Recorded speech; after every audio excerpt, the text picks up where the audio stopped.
Hello everyone. In this tutorial, you will learn how to make a flying ghost that could be staked to your lawn or garden, or it could be hung from a hook or a tree by repurposing a container and also a trash bag. The neat thing about this DIY is that you don't have to specifically use this container, but you can use anything you may have that's very similar, and a recommendation is to have one that is perfectly clear. Once you have removed the label, you will use your hairdryer to apply heat to the lower part of the container. This will soften up the plastic so that you're able to curve the lower part of the container. In this example, I'm using a metal mug to be able to create this shape. This is also an optional step in case you mind having a flat surface on the container. If you don't mind the ghost having a flat head, you can continue on to the next steps of this DIY. For this next step, you will drill the lower part and also the lid of the container, ensuring that the hole is slightly larger than the garden stake that you will be using. You will apply a plastic washer to the garden stake.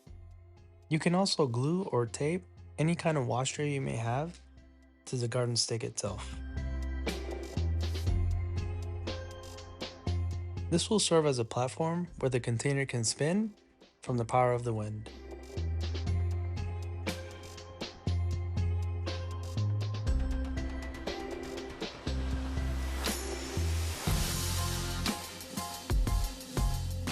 For the rudder or tail of the ghost, you can use any kind of cardboard or cardstock to create this shape that is roughly 1.5 by 8 inches.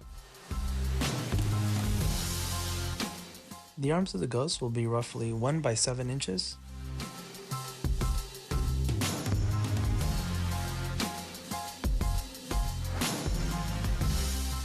When it comes to attaching the arms to the container, you can use hot glue or tape, or you can make notches like I did in this example.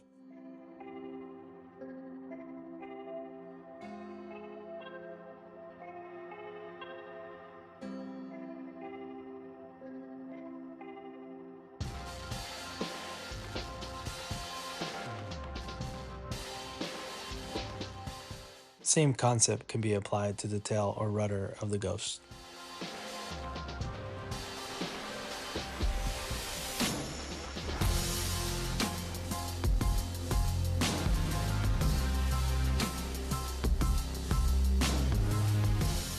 When it comes to the trash bag or outfit of the ghost, you will make a cut that is roughly 18 inches along the length of the bag.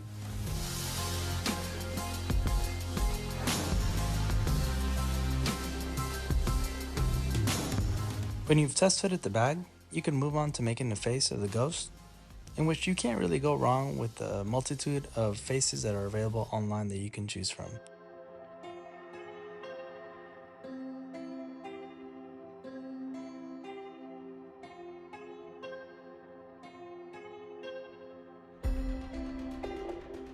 In the details of this video, I'll include a link to where I got these types of remote controlled puck lights.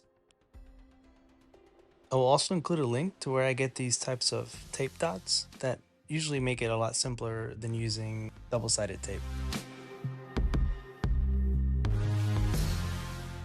When positioning attachments for the trash bag itself, I'll let you choose which way is better for you, or you could follow what I did with mine, but there's no real right way of doing it.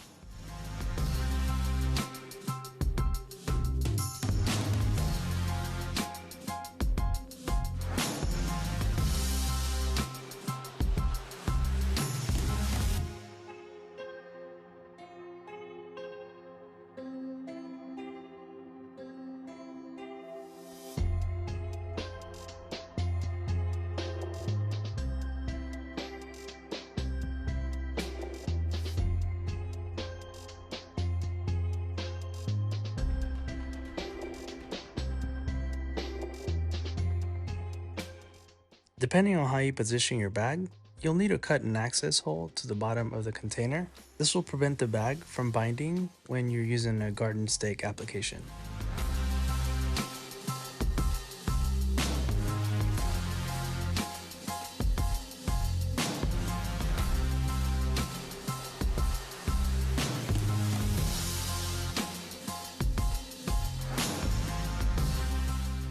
Once you're done positioning your bag, you may now attach the face of the ghost.